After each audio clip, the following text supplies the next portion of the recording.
Pemirsa, warga asrama polisi Antang nekat menyandera mobil tangki milik PDAM yang melintas Jalan Aspol Antang, Kecamatan Manggala.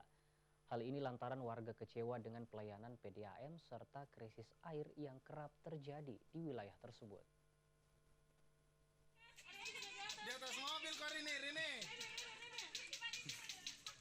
Krisis air bersih yang menimpa warga yang tinggal di Aspol Antang RW 03, Kelurahan Antang, Kecamatan Manggala, Makassar, membuat warga geram. Hingga dilampiaskan dengan melakukan protes hingga nekat menyandera satu unit mobil tangki milik PDAM Kota Makassar yang melintas di kawasan tersebut sejak Jumat pagi. Ketua ORT 03 Rahmawati mengatakan, warga kesusahan untuk menutupi kebutuhan air bersih sehari-hari untuk keperluan mandi, mencuci, memasak, dan kebutuhan air bersih lainnya. Sampai hari ini yang kami tahu di sini belum ada solusi.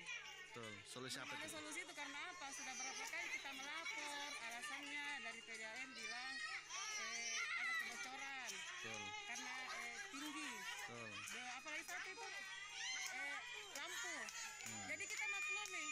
Tapi ini sudah 2 minggu nih Pak, tidak ada.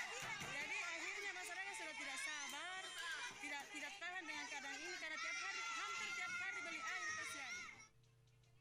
Sementara itu, warga mengancam akan tetap melakukan penyanderaan mobil tangki milik PDAM jika pihak PDAM tidak bersedia memberikan keterangan kepada warga terkait persoalan krisis air bersih yang kerap dialami warga selama bertahun-tahun.